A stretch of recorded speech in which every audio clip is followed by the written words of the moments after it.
BJP সরকার হায় হায় BJP সরকার মুর্দাবাদ অমিত শাহ মুর্দাবাদ হনুমান মুর্দাবাদ আমি না মানো অসম শক্তি রূপায়ণ কর অসম শক্তি রূপায়ণ কর অসম শক্তি না মানো আমি না মানো বিজেপি সরকার হায় বিজেপি সরকার হায় বিজেপি সরকার কাম নাই নাগরিকত্ব সংশোধনী আইন 2019 পাঠিয়ে বিজেপি সরকার হায় বিজেপি সরকার হায়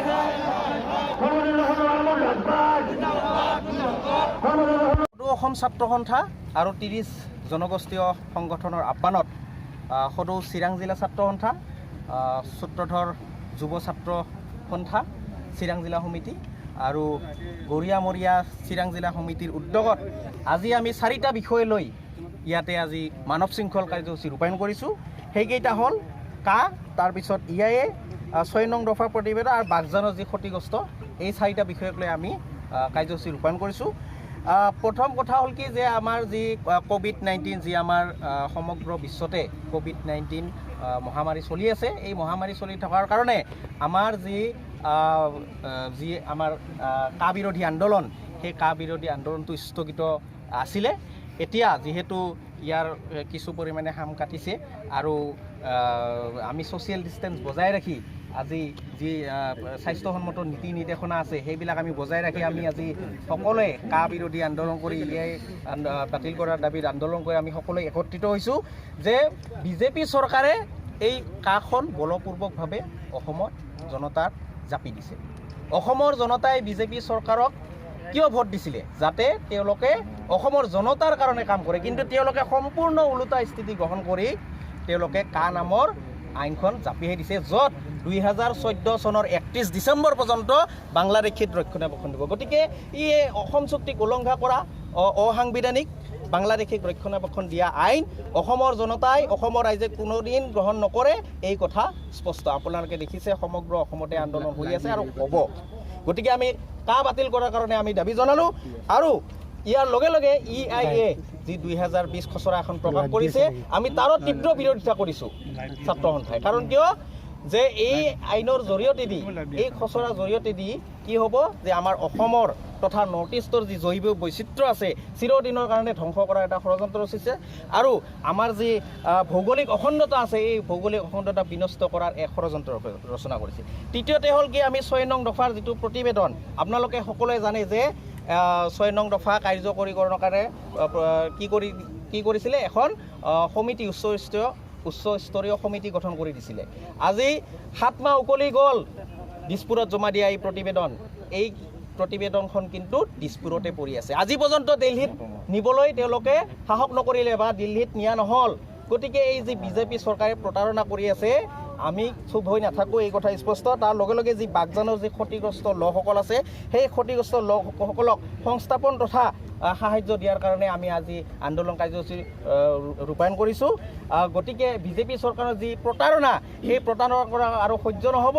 কেৱল 2021 নহয়, যিহেতু আপোনালোকে সকলোৱে জ্ঞাত BTAD পৰিষদীয় নিৰ্বাচন হয়তো 2020তে হ'ব। আমি প্ৰথমতে BTAD ৰাইজে যিহেতু BTAD বাসী ৰাইজ সজাগ আৰু সচেতন হৈ আছে, তেওঁলোকে কঁকালত টঙালি বান্ধি আছে, পুলিয়ে পোখালিয়ে 2020তে এই BTAD নিৰ্বাচনতে বিজেপিক আমি মুখ ঠেকেচা খুৱাবলৈ প্ৰস্তুত হৈ আছোঁ। ইতিমধ্যে বিজেপিৰ এজন বিধায়কে বা যোৱা দুদিনমান পূৰ্বে অভিযোগ কৰিছে যে আপুনি এই মুহূৰ্তত যিসমূহ আন্দোলন কৰিব, গোটেই আন্দোলন AJPক উৎসাহিত কৰা নাইবা AJPক কিবা সহায় কৰাৰ কাৰণে আন্দোলন কৰিছে। কি হ'ব এইটো? বিজেপিৰ এজন বিধায়কে অভিযোগ কৰিছে যে AJPৰ হৈ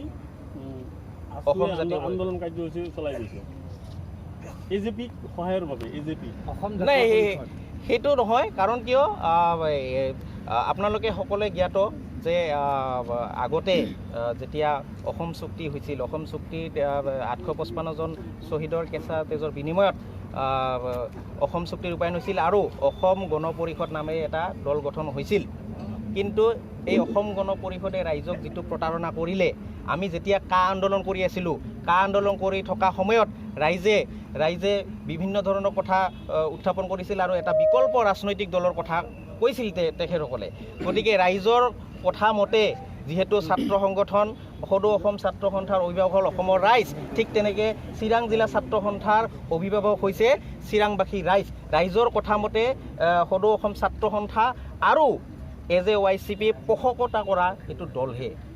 গতিকে পোষকতা কৰা আমাৰ যিটো সদৌ অসম ছাত্ৰ সন্থা আৰু AJYCP উদ্যোগত গঠন হোৱা ৰাজনৈতিক দলক ৰাইজে আঁকোৱালি লৈছে। এইটো বিজেপি তেওঁলোকে আবুল ডাবুল বকি আছে। তেওঁলোকে গম পাইছে যে আগন্তুক দিনত তেওঁলোকক যে ৰাইজে যে আস্থাত লোৱা নাই বা বিশ্বাসত যে নলয়। কাৰণ কিয়, যি নৰেন্দ্ৰ মোদী ডাঙৰীয়াই নিৰ্বাচনৰ প্ৰাক মুহূৰ্তত আহি কৈছিল যে 16 মে'ত বাংলাদেশীয়ে তালি টোপোলা বান্ধি যাব লাগিব, এনেকুৱা ধৰণৰ কৈছিল, অসম চুক্তি আখৰে আখৰে ৰূপায়ণ কৰা হ'ব, কিন্তু সম্পূৰ্ণ ওলোটা স্থিতি গ্ৰহণ কৰিছে। গতিকে আগন্তুক দিনত ৰাইজে যি আমাৰ আঞ্চলিক দল, এই আঞ্চলিক দলৰ কাৰণে কাম কৰিব, এইটো ৰাইজৰ কথাই।